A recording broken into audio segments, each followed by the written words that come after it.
श्री राधा। चलिए हम जानते हैं तुलसी महारानी के बारे में कुछ प्रश्न।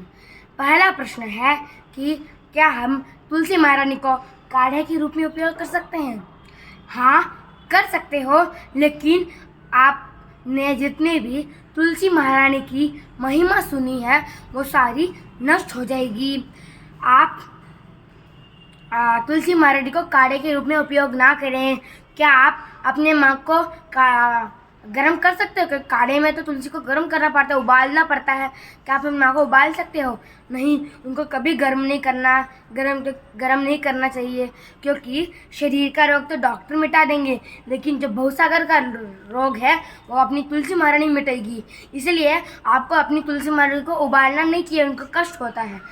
दूसरा प्रश्न है, क्या हम हमारी तुलसी महारानी को गर्म भोजन में डाल सकते हैं?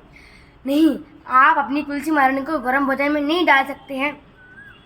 आपको उसको ठंडा करें, फिर आप अपनी तुलसी महारानी डालिए, फिर आप भोग लगाइए, फिर आप रसोई में जाके उसको अंदर डाल दीजिए। लेकिन आपको प्रसाद अंदर डाल दीजिए, लेकिन आप अगले दिन उस प्रसाद को गर्म नहीं करना, उस प्रसाद को कभी गर्म नहीं करना, क्योंकि वो प्रसाद बन चुका है, उसको आपको कभी गर्म नहीं करना चाहिए। तीसरा प्रश्न है, क्या हम तुलसी महारानी को काट छाँट कर सकते हैं? नहीं, हम कैंची या चाकू के द्वारा नहीं कर सकते। हमें बस यदि तुलसी महारानी विशाल हो गई है तो हम रस्सी के द्वारा उस तुलसी महारानी को बांध सकते हैं। चौथा प्रश्न है, क्या हम तुलसी महारानी को दांत के नीचे चबा सकते हैं? इसके दो रीज़न है, साइंटिफिक रीज़न यानी मेडिकल रीज़न और स्पिरिचुअल रीज़न। स्पिरिचुअल रीज़न में है कि हम तुलसी महारानी जो हमारी माँ है उसको हम कैसे चबा सकते हैं?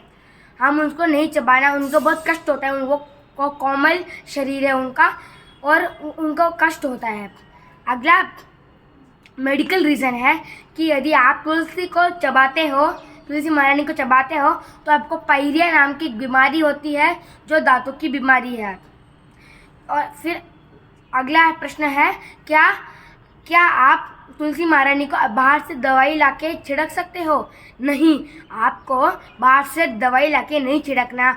आपको यदि आप छिड़कोगे तो रोग तो जाएगा ही जाएगा, उसके साथ तुलसी महारानी भी चली जाएगी। इसलिए आपको नीम के पत्ते को उबाल कर उसका काढ़ा बना के उसको ठंडा करके फिर आप तुलसी महारानी को अर्पण करिए। उसमें स्प्रे डाल के स्प्रे करिए, जिससे रोग चले जाएंगे, फिर वो तुलसी महारानी स्वस्थ हो जाएगी।